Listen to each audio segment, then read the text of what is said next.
actually rabies is only increasing through the park in South Africa.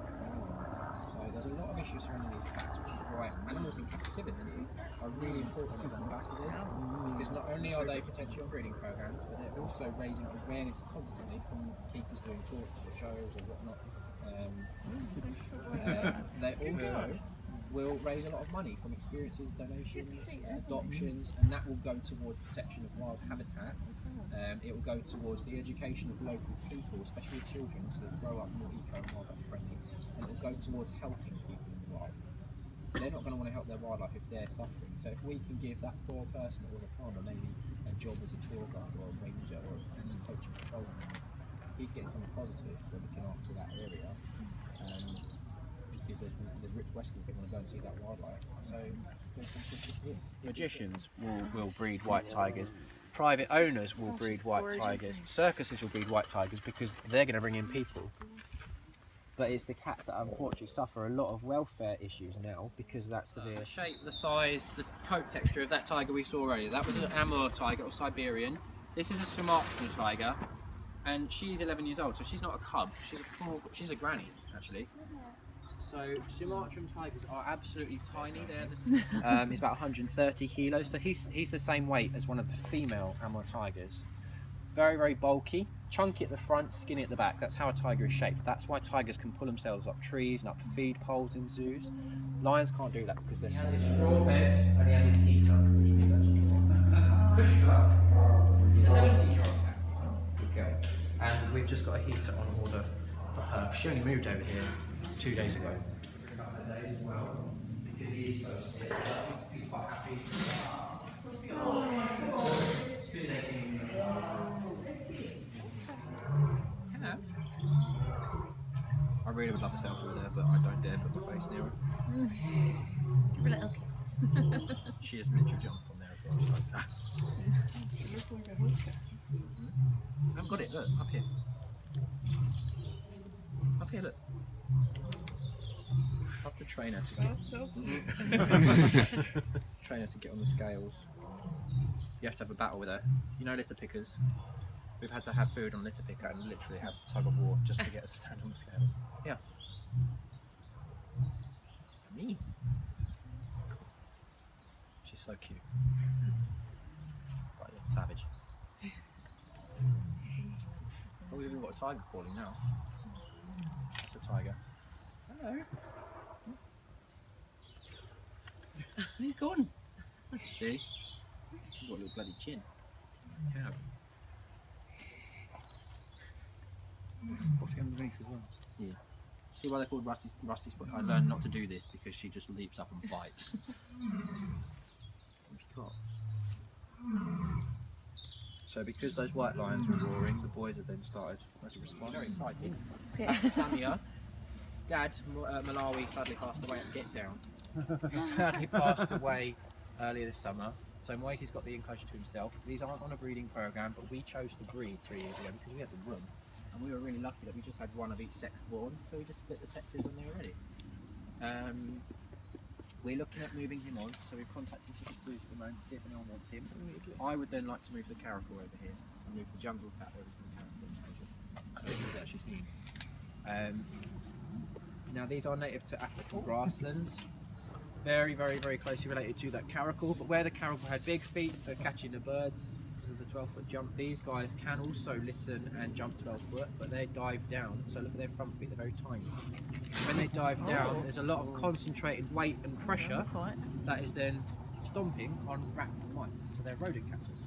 They're not a big animal, it's not a threat to a person's life, it's quite a helpful animal to have around, especially if you're a farmer trying to grow a crop, so they're not dangerous. Now, because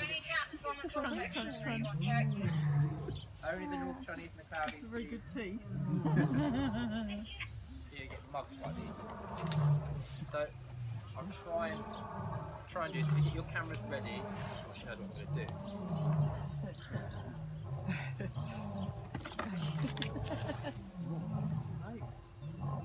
Okay. That was quick. Sammy's probably finished now. Do you guys want to come along?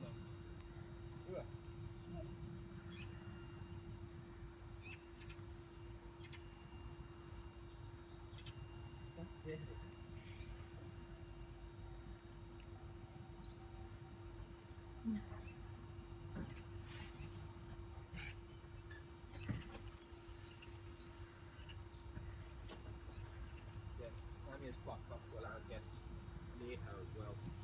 It's a whistle, it's not good. So yeah, we just worked on it. Jua.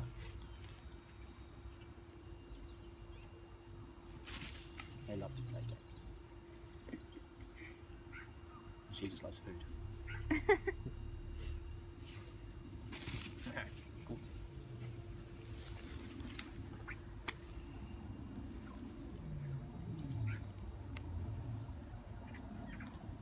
See everyone. Doing. If she walks near you, feel free to touch her. She's not fussed. Just not fussed. And actually, whilst they're there, you can. It's nice and slow. You can go up and tap.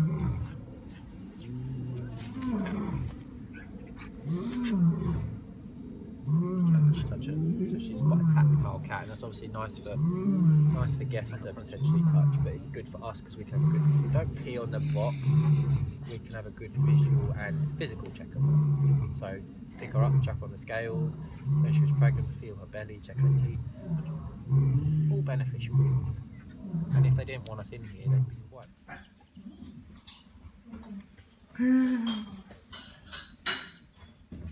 Two kitty cats. Oh wow. Two kitties. Oh, I was supposed to say, they were together just then and I missed it. They roll around. They like to test the smells. They then react to it.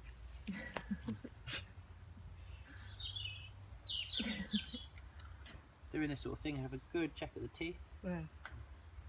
Check the gums. Have a good physical check of the cat. And you can see how calm she is, so it means we can look after that much better. So you can see the size of the feet, the length of the back legs, length of the tail. They can leap large distances. On a sunny day, she loves sleeping in that hammock, which was built for her when she was a baby. She loves to sit on the platforms and chat away to the railway workers who spend a lot of time just there. Hello. Hey.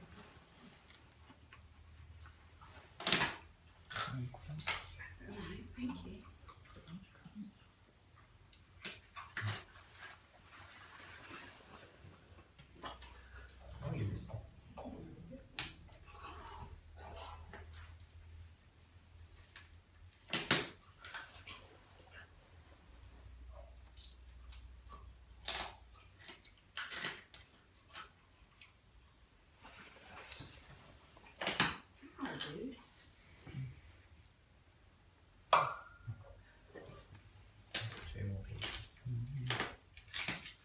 So that's where we give a vaccination,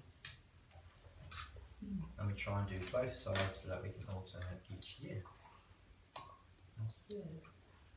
You need it. Good.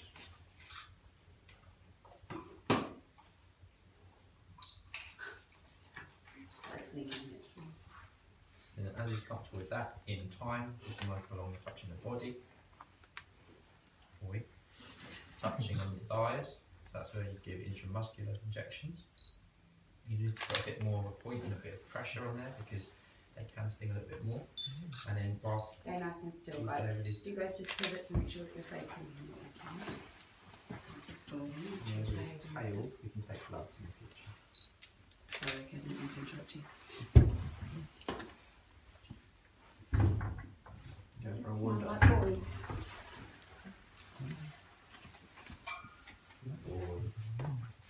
Not quite so sociable. He was born up at Paradise Wildlife Park in 2009.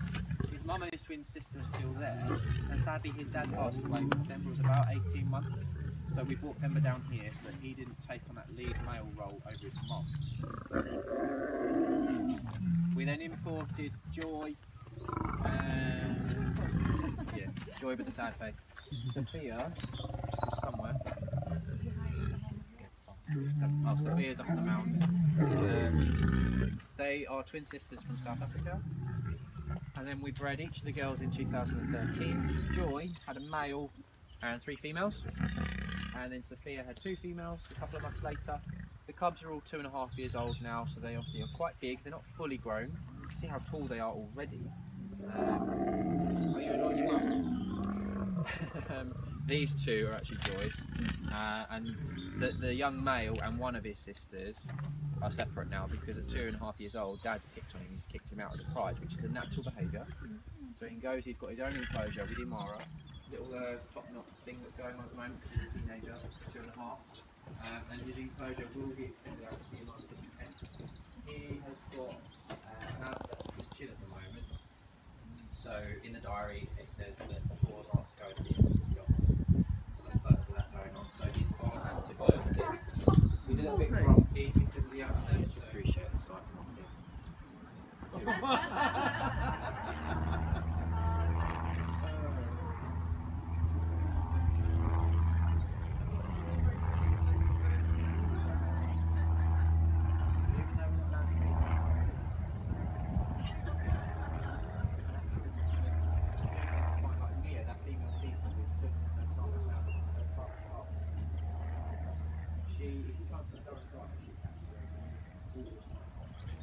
she feeds herself.